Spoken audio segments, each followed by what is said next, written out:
Retrocesso democrático é um assunto que vem ganhando cada vez mais relevância. Você também vai ouvir por aí termos como desdemocratização ou ainda autocratização, que são palavras diferentes, mas que vão mais ou menos na mesma direção, né? Que é uma ação coordenada de desmonte de uma série de direitos que foram construídos ao longo de muito tempo. No Brasil, esse debate ganhou força durante o governo Bolsonaro, ali entre 2019 e 2022, justamente porque foi quando a gente viu um desmonte sem precedentes de políticas públicas em vários setores, mas especialmente na área social. E esse foi um movimento único porque, desde 88, com a redemocratização, existia um certo consenso de que políticas sociais precisavam ser desenvolvidas e implementadas, mesmo com algumas diferenças ideológicas. Mesmo com uma agenda muito diferente da que viria depois com os dois governos Lula, o governo FHC também trabalhou para consolidar algumas políticas sociais, criando, por exemplo, programas de renda tipo Bolsa Escola. Só que aí vem o Bolsonaro com uma agenda que mistura populismo e neoliberalismo, e com isso a gente viu uma ofensiva contra direitos, contra instituições e contra as ferramentas que o Estado tem para promover políticas públicas. Pensando nisso, eu queria compartilhar com vocês um artigo escrito pela Laura Treiber Weisbach, que é doutora em Geografia pela Universidade de Cambridge, e o artigo se chama Desmonte e Resposta ao Desmonte: Mobilização de comunidades de políticas e relações Estado-sociedade em tempos de retrocesso democrático no Brasil. Você já sabe, mas não custa repetir, o link para o artigo você encontra aqui na descrição do episódio. Inclusive você vai encontrar lá também uma enquete, né? Dá uma olhada depois que terminar aqui, beleza? E então bora lá.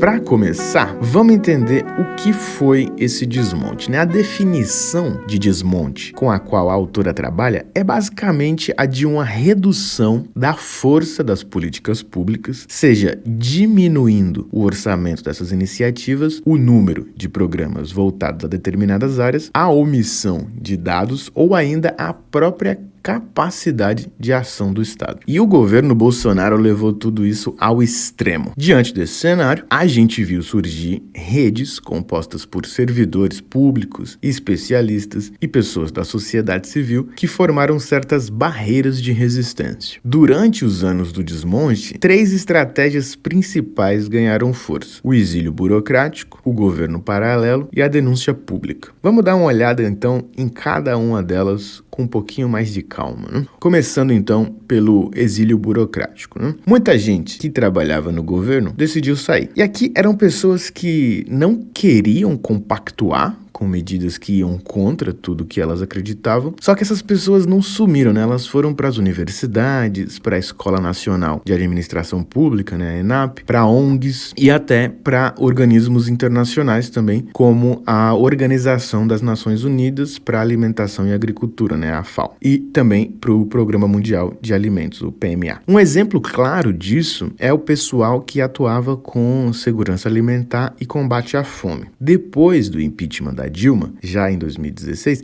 eles começaram a sair. E isso era uma forma de seguir defendendo a causa, só que fora do governo. E muitos desses profissionais manifestaram depois a vontade de voltar para o serviço público com a mudança de governo. No caso do governo paralelo, foi o seguinte: com o governo federal ausente, ou pior, né, sabotando tudo que conseguia, essas redes de políticas públicas correram para preencher os buracos, né? Então, aqui 2 frentes principais se destacaram: as redes de resistência ao apagão de dados e ao apagão diplomático.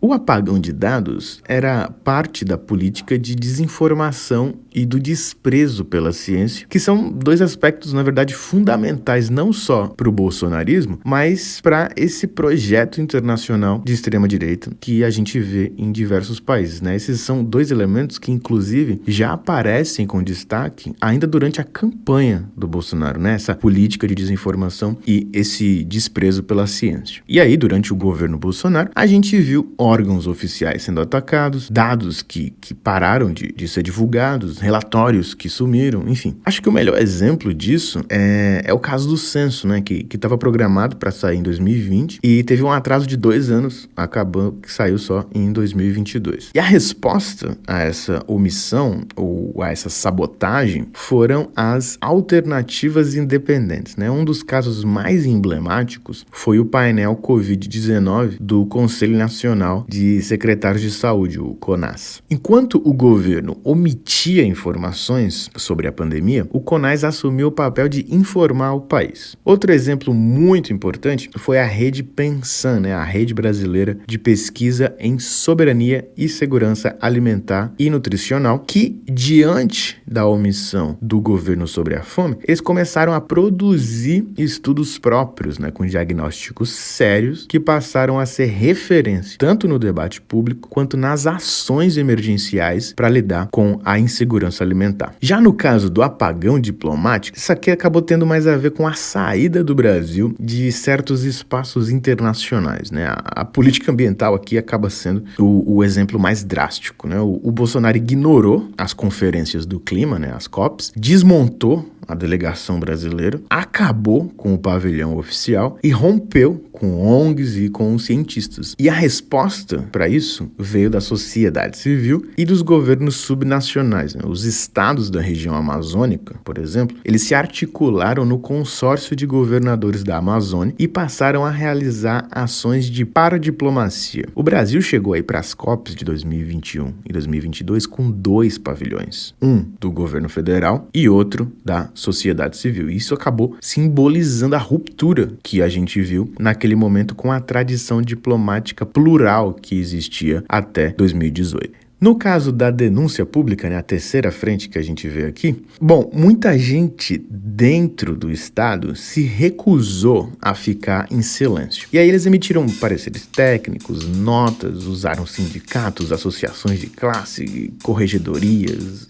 acionaram o judiciário em alguns casos. E um exemplo bom é que em 2019, ex-ministros do meio ambiente, como o Rubens Recupero e a Marina Silva e a Isabela Teixeira, e alguns outros também, eles assinaram um comunicado público denunciando o desmonte ambiental. E em 2020 teve também o caso do Fernando Henrique Cardoso, junto com o Celso Amorim, José Serra e alguns outros nomes importantes, que escreveram um artigo no jornal O Globo alertando para o isolamento do Brasil no cenário internacional.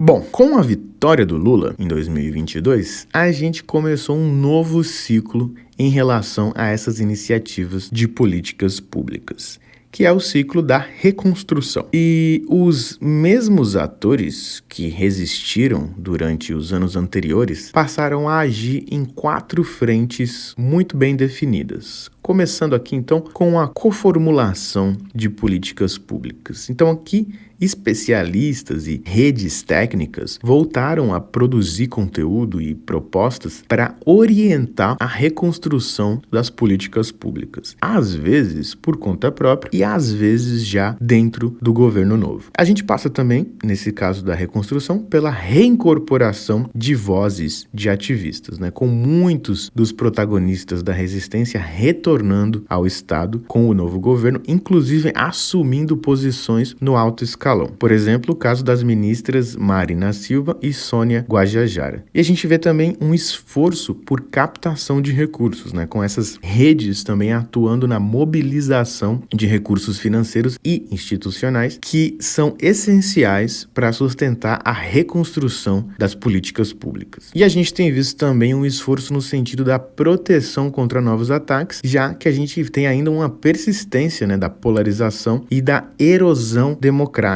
Então, algumas estratégias buscam proteger certos instrumentos de luta que poderiam voltar a ser atacados. Uma dessas estratégias foi a invisibilidade institucional, ou seja, transferir políticas vulneráveis para arenas menos politizadas. Por exemplo, o caso do Cadastro Ambiental Rural, o CAR, que teve a gestão transferida do Ministério do Meio Ambiente para o Ministério da Gestão e da Inovação em Serviços Públicos, justamente com o objetivo de melhorar a qualidade dos dados e proteger proteger o instrumento de pressões do agronegócio, levando ele para um ministério que possa sofrer menos pressão desse setor. Para concluir, então, a gente pode dizer que o desmonte promovido pelo Bolsonaro foi um evento sem precedentes na história democrática do Brasil. E, como reação a esse desmonte, certas comunidades se articularam em redes de resistência, dentro e fora do Estado, produzindo dados, protegendo instrumentos de luta e denunciando retrocessos. Galera, eu fico por aqui mesmo. Muito obrigado por ter ouvido até o final. Agradeço também a Pitox, que fez a capa desse episódio. Confere aqui na descrição também o Instagram dele se quiser conhecer mais sobre esse trabalho. E se você gostou do episódio, eu peço que você compartilhe com alguém que você acha que vai gostar também. Avalia aí o podcast, segue se ainda não seguiu, responde a enquete aqui e é isso. Um abraço, até a próxima.